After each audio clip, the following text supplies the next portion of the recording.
Bueno,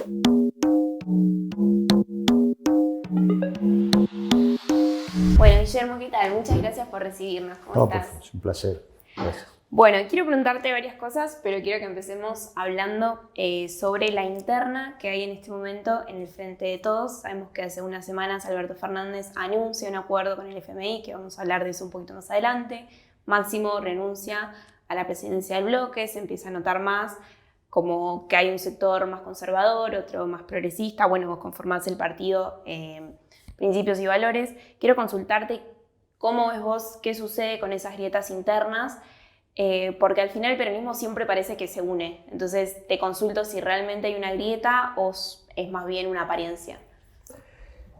No, mira, lo que acontece es que el gobierno de Alberto Fernández fracasó. Bien. Como oportunamente fracasó el de Macri. Entonces es muy difícil que el fracaso quiera ser asumido por el conjunto.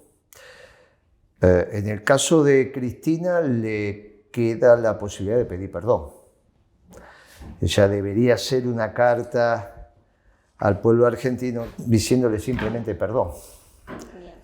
En el caso de Máximo, que poca responsabilidad tuvo en la elección de Alberto Fernández, fue una decisión en consulta de Cristina, y yo creo que no lo habló con nadie,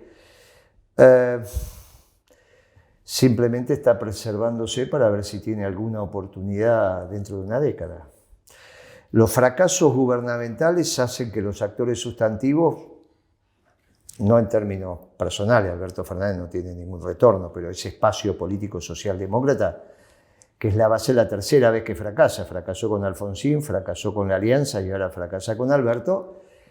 Tarde por lo menos 10 años en volver a la palestra. Eso fue lo que le pasó a los radicales cada vez que fracasaron. Máximo dentro de 10 años todavía es una persona que está en aptitud como para tener injerencia en los destinos del país si es que consigue armar un proyecto político, no personal, sino político.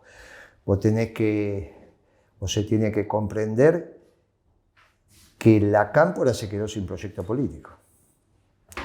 La década ganada que nosotros construimos y que prácticamente ellos nos reivindican, desde la posición de lo que hoy podría llamar Cristina y lo que conduce, ha quedado sumergido en este fracaso. Bien. Por lo tanto, parte de nuestra tarea es reivindicar la década ganada, que ellos quieren hacer desaparecer porque no quieren el contraste de un gobierno exitoso con uno que fracasa. Por eso esconden las políticas que nosotros hicimos en la década ganada. En síntesis, esto es muy profundo, esto es extremadamente profundo, porque estamos hablando ante el fracaso. Bien. Cristina, si no pide perdón, está en su peor momento político en términos personales. Y no tiene revancha, ya es un problema de edad. Le pasa lo que le pasó a Alan García. Vos ni sabés quién es Alan García, ¿no? Algún presidente peruano que en su primer gobierno fue nacional y popular y después fue un neoliberal o socialdemócrata, que es lo mismo. En términos económicos son lo mismo. Primero fue aplaudido por su pueblo y después fue repudiado. Vos imaginate lo que deben pensar los jubilados ahora de Cristina. Bueno, y todavía no empezó a impactar el acuerdo con el fondo. Si es que se firma este acuerdo, con el fondo hay que acordar, pero este acuerdo es un asco. Vamos a eso, teniendo en cuenta el acuerdo con el fondo. Estuvo mucho en debate si hay que pagarle al fondo o no. Yo entiendo que vos considerás que sí hay que pagarle. No hay ninguna posibilidad, lo otro es una tontería. Ahí va. Lo que yo te quiero consultar con respecto a eso es ¿quién le tiene que pagar al fondo? Bueno, por eso. El no pagarle, los únicos que yo escucho por ahí que lo están diciendo son los chicos, las muchachas del Partido Obrero. Bueno, tienen su lógica, ellos tienen que destruir el sistema y uno los comprende desde su racionalidad. No pagarle al fondo no hace parte del debate en ningún espacio político serio y tampoco en Principios y Valores. Que hay que acordar con el fondo y hay que pagar las deudas, y las deudas están para pagarlas, lo dijimos desde el principio. El tema es quién pone la plata. El problema no es pagar o no pagar, sino de dónde sale la plata. Nosotros hicimos una propuesta donde es muy claro cuál es el origen de los fondos para pagarle al Fondo Monetario Internacional. Están en la zona núcleo de la Pampa Húmeda.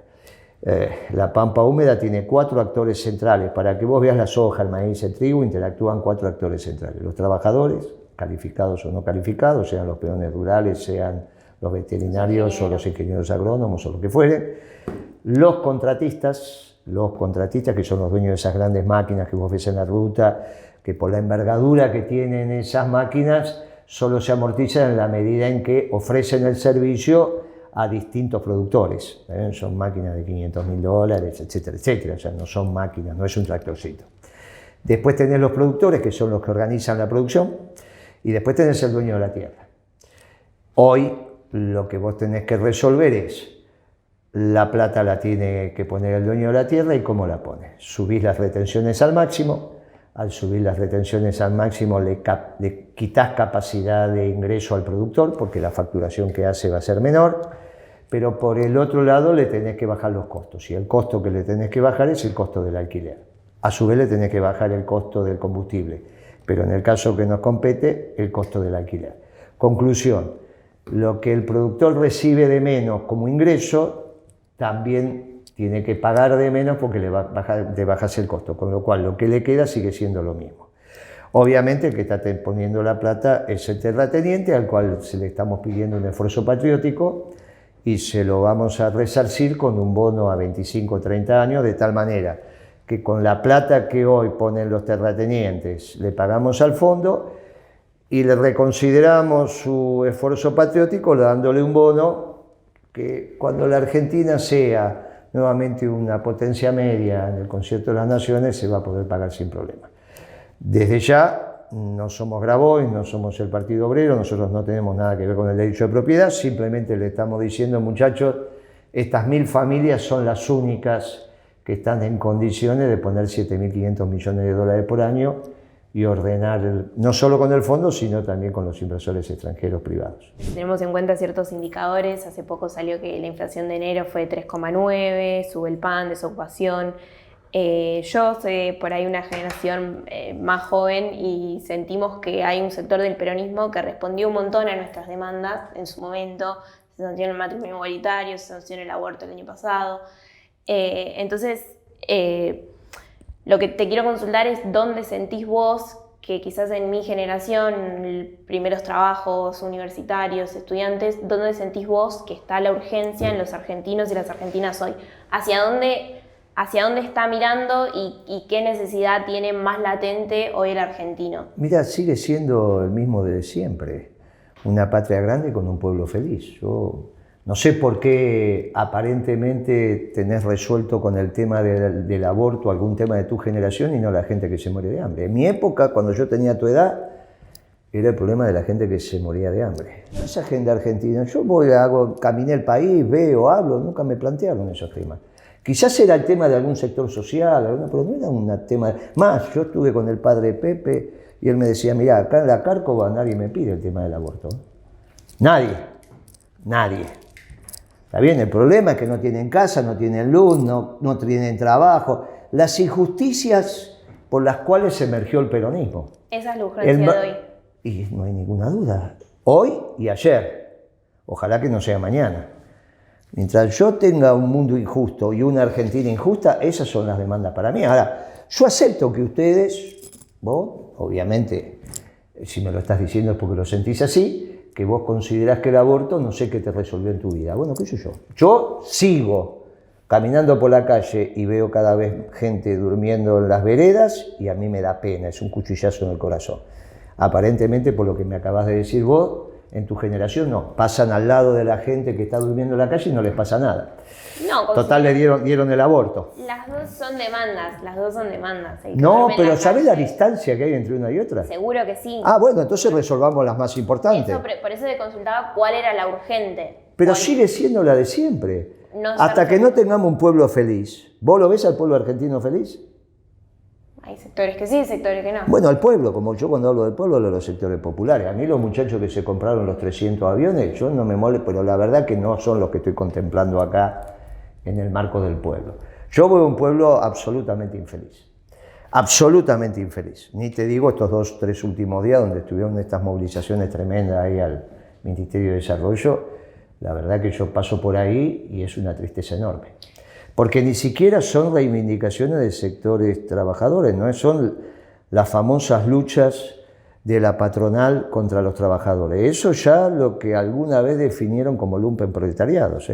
Ahora, si vos hacías una encuesta ahí, yo te puedo asegurar, y eran todos del polo obrero, no sé cómo se llaman, entonces, yo te puedo asegurar que en ese momento los que estaban comiendo una viandita sentados en el piso y hacían pis por ahí y tenían todas las manos suyas, yo creo que ni hablaban del aborto. ¿Qué respuesta sentís que tiene que dar la clase política ante esas urgencias y qué cambios tienen que haber hoy en la política? Yo no sé muy bien qué es la clase política. Yo soy un militante, yo entiendo, si vamos a diferenciar por clases, entiendo las clases que se conforman en una sociedad y no estudié que haya una clase especial que es la clase de la política. Ahora, está claro que este gobierno socialdemócrata, como el gobierno de Macri, que tuvo 2 años oligárquicos y 2 años neoliberales, no dio respuesta. Y la década ganada dio respuesta hasta la irrupción de Kicillof, digamos, como exponente, porque bueno, obviamente la decisión de que Kicillof sea ministro de Economía fue de Cristina. Algunos pensamos en ese momento que era una decisión táctica, terminó siendo estratégica, pero la década ganada, fueron 12 años de gobierno, pero todos hablamos de la década ganada. Bueno, esos 2 años de Kicillof cambia el patrón de pensamiento. ¿Está bien? Devalúa, no tenía ninguna necesidad de devalúa en enero del 14 y ahí empieza este esquema económico que está terminando con Alberto Fernández. Bien. Esto que termina ahora empezó con Kicillof. Es el mismo patrón de acumulación de capital. Claro, para los sectores progresistas empiezan bla, bla, bla, bla, pero la realidad, cuando se estudie este ciclo económico, tiene su origen con Kicillof y termina con Alberto. Volvamos a eso entonces. Vos que caminaste mucho en la provincia, te quiero consultar cómo evaluás la gestión de Kicillof como gobernador. No tiene ningún hecho distintivo. Es cierto que en este caso le tengo que decir que la gestión bonaerense está enmarcada por la gestión presidencial y la verdad que el desastre de Alberto Fernández inunda todo, sobre todo la provincia de Buenos Aires. Pero si vos aislás la gestión Kicillof, no existe. ¿Qué es la gestión Kicillof? Vos decís la gestión Scioli, la gestión Solá. La gestión Kicillof, ¿qué significa?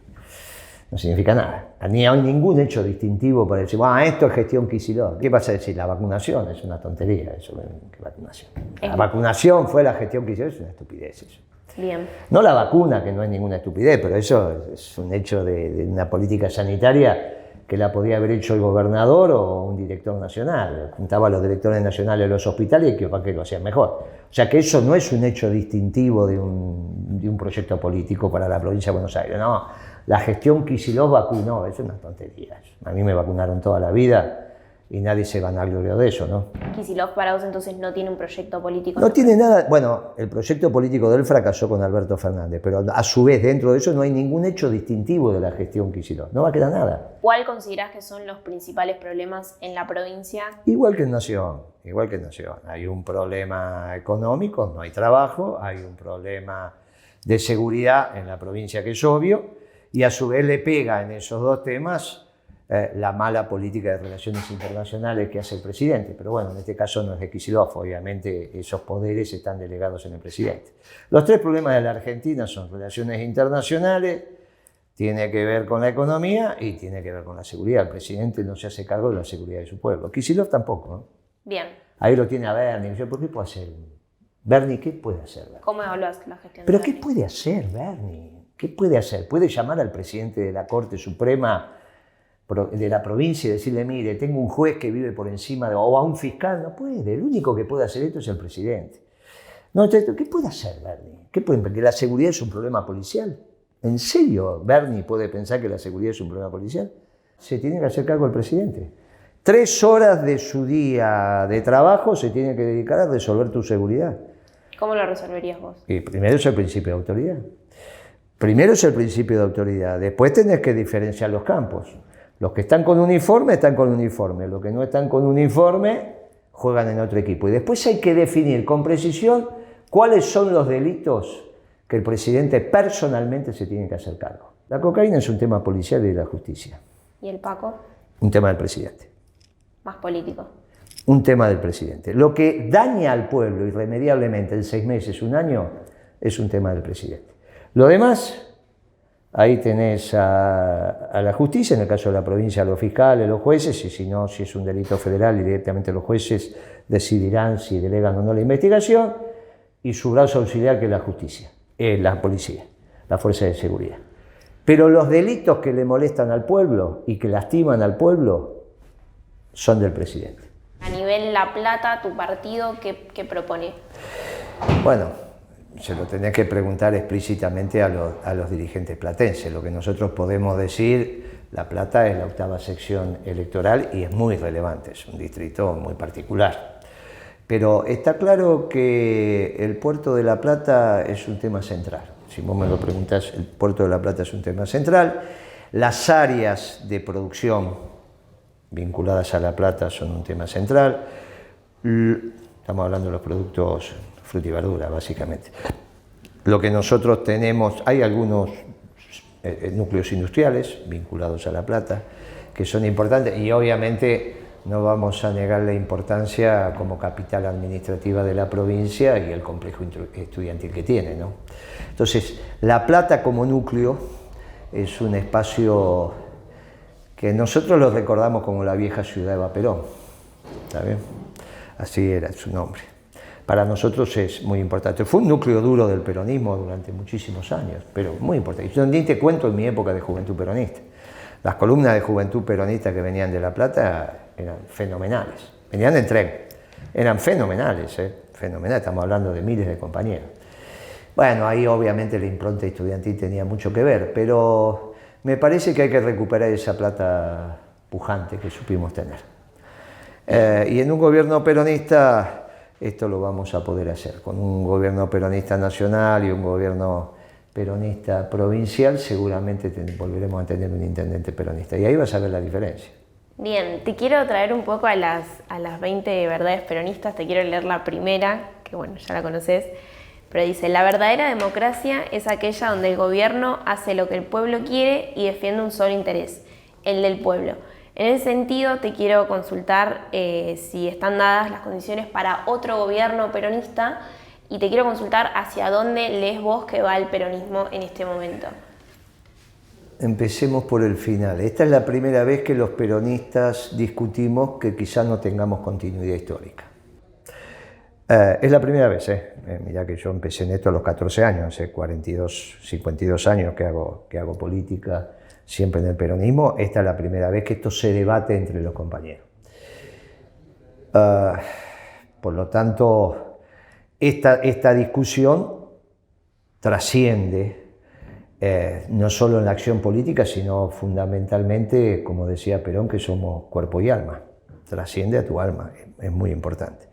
Dudar de la victoria futura es una situación que nunca nos aconteció.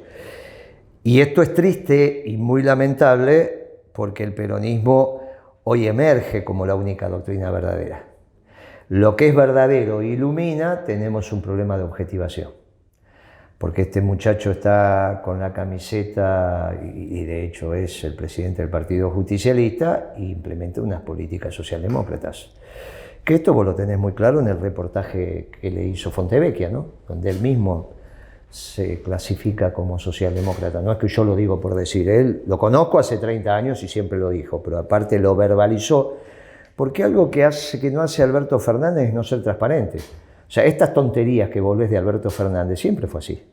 Esto de ir a Dulce, de ser esto que dijo, ayer lo que dijo con los estudiantes, antes de ayer, siempre fue así.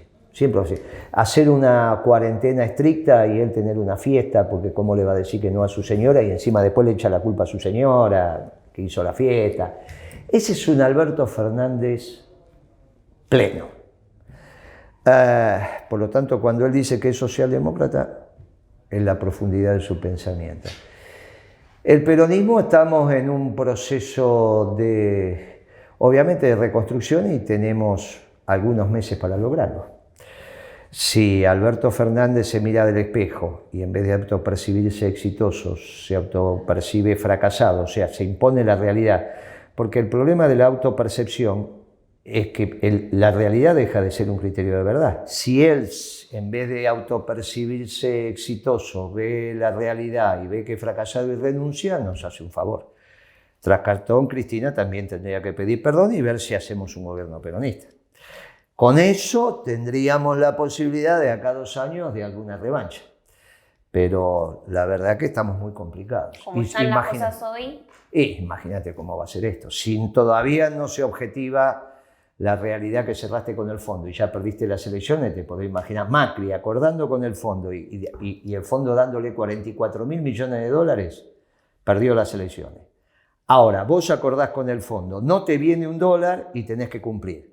Y ya perdiste las elecciones, te podés imaginar lo que van a hacer las del 23, no hace falta ser muy inteligente. Obviamente después vienen todos estos discursos ridículos, no, porque el pueblo, porque la gente, que no sé, todas esas pavadas. ¿Viste? Bueno, hasta que empezás a contar los votos. Cuando contás los votos aparece Canta Clara y ahí salen los sociólogos a explicar todo lo que pasó. Y lo que van a explicar que un gobierno que no fue peronista, que esto, que aquello, que ajustó, que hizo estas pavadas, que puso el eje donde no había que ponerlo, que no tenía ninguna importancia. Imagínate que tenés un presidente donde en diciembre del 20 habló de las 20 verdades albertianas. Tiene un desorden en la cabeza, en una de las cuales puso fue el aborto, ¿no? Como una de las verdades albertianas. Una cosa increíble. Increíble. Vos tenés un papa argentino y se vanagloria el presidente de que sacó la ley del aborto. Imagínate cómo puede estar el papa en el Vaticano. Como figura política, un argentino llega, se sienta en la mesa de Occidente, es el líder espiritual y vos le movés el pillo. Pero somos dementes. ¿Qué tiene que hacer entonces el peronismo para ir a recuperar ese sector popular? Bueno, lo ideal sería que Alberto Fernández renuncie. Se mire al espejo, diga fracasé, que Cristina pida perdón, asamblea legislativa y algún gobernador veterano dará un paso al frente y haremos un gobierno peronista. Bien. Y ese gobierno peronista, basado en nuestra doctrina, quizás nos permite una revancha en el 23. Quizás, no te lo puedo garantizar, porque es muy duro lo que está aconteciendo. Las deudas están para pagarse, por lo tanto es duro lo que va a pasar. Yo soy de los que dice que con 6 meses de una buena política económica el pasto empieza a crecer en la Argentina. Si crece el pasto, todos de alguna manera empezamos a estar mejor. ¿Qué fue lo que pasó en nuestro gobierno? En nuestro gobierno, después que se ordenaron las variables macro, el pasto empezó a crecer. Cuando digo nuestro gobierno, incluyo el de Duhalde. Bien. No estoy hablando de Kirchner nada más. Hay un ciclo ahí que va del 2 al 12, esa es la década ganada, al 12, al 13, esa es la década ganada. Un poquito más, un poquito menos, lógicamente que el 2002 agarraste, estaba complicado, pero ya en el 2003, si vos hacés 2013 es una década ganada, que obviamente se pudo hacer porque en el 2002 Duhalde hizo lo que había que hacer. O sea, el ciclo peronista empieza con Duhalde, que fue un extraordinario gobierno, sigue con Kirchner y termina con Cristina. Cristina fue una gran presidenta, sobre todo de los 8 años que ella estuvo, 6 años fueron muy buenos. Después tuvo los 2 años con Kicillof, que, bueno, es lo que pasó. Bien, para cerrar entonces te consulto, ¿qué va a suceder, qué crees vos que va a suceder en 2023? ¿Alberto sigue de presidente o renuncia? Dígamelo usted. Y no sé, yo ya te dije que deseo que renuncie, pero ¿cómo te voy a contestar si vos no me decís qué escenario? Si vos me decís qué va a pasar en el 23. Vamos con los dos, con un escenario. Muy bien. Con Alberto. Si renuncia de corto plazo Alberto, hay una asamblea legislativa, Alberto y Cristina obviamente, y hacemos un gobierno sin él y sin ella, y hacemos 6 meses de una buena política económica y empieza a crecer el pasto y se ordena la macro y bla, bla, bla, bla, bla, yo creo que el peronismo tiene muchas posibilidades de ganar las elecciones. Si Alberto no renuncia, la derrota política del actual oficialismo va a ser tremenda. Cambiemos va a ganar las elecciones con 10, 15 puntos arriba, con lo cual va a tener mayorías en ambas cámaras. Todo lo que antes hacían con golpes militares ahora la van a hacer con la legitimidad de los votos. Claro, van a tener mayorías, van a hacer la reforma impositiva, la reforma laboral, la reforma previsional, van a intervenir aquellas provincias que le molesten, van a intervenir los intendentes y van a meter. Y este es el problema que va a tener el peronismo. Obviamente, y tenemos 10, 12 años fuera de cualquier estructura de poder y la posibilidad de que no quede ni raíz. Porque por ahora al peronismo lo cortaban, ¿viste? Pasaba la máquina de cortar pasto, pero estaban las raíces. Entonces cuando cambiaba un poquito, plum, brotábamos de vuelta. El problema es que ahora van a dar vuelta a la tierra. Y vos sabés que cuando dan vuelta a la tierra se secan las raíces, ¿no? ¿Cómo están esas raíces ahora, hoy? Y hoy están en discusión, están en duda. Imagínate que Cristina no está ayudando nada en esto. La primera carta que hizo después de las PASO, él dice la derrota histórica más importante del peronismo. Se podría haber guardado eso, ¿no? Sabiendo que el presidente es socialdemócrata. No ayuda a Cristina en eso, ¿no? Podría haber dicho, bueno, fue la derrota de Alberto, fue la derrota del Frente de Todos, fue la derrota del kirchnerismo. No, dijo la derrota del peronismo. Mirá qué gauchita, Cristina. Una gauchita bárbara. No, por eso, bueno, por eso estamos en una situación muy compleja. Ahora, si Cristina pide perdón, el pueblo es misericordioso, el peronismo la podrá cubrir con su manto protector, y en una mesa, que fue la que siempre dijimos con los gobernadores, ella fue una presidenta exitosa, tendrá mucho para decir. Más, le sirve más a Cristina para todos sus temas, cuando digo todos sus temas, un gobierno peronista que un gobierno de Alberto Fernández, porque Alberto Fernández, arreglando con Rodríguez Larreta, que fue lo que hizo, sabes a quién entrega. A Cristina Fernández no le sirve este gobierno. Y obviamente es la gran perdedora de esto. Si no, lo vemos en 2 o 3 años cuando la tapa de todos los diarios diga la corrupta, esto, aquello, y todos los fallos se empiecen a hacer en contra. ¿Viste cómo salió el presidente de Honduras ayer? ¿Viste la foto? Sí. ¿Cómo salió? Esposado con la policía. No solo esposado, con una cadena a los pies. Vos decime, aparte de los que, ¿quién más tiene todos los boletos comprados para eso? A Cristina le sirve el manto protector del peronismo. Le serviría un gobierno peronista. Bien. Y no este gobierno socialdemócrata, a todas luces sabemos cómo sigue esto. Pero bueno, la política no se hace por hechos personales, son hechos colectivos. Así que veremos cómo construimos esto. Una cosa va a ser el 23, con Alberto Fernández sin renunciar, y otra cosa es si renuncia de corto plazo. Obviamente son 2 escenarios absolutamente distintos. Bien. Bueno, muchas gracias, Guillermo. No, gracias a vos.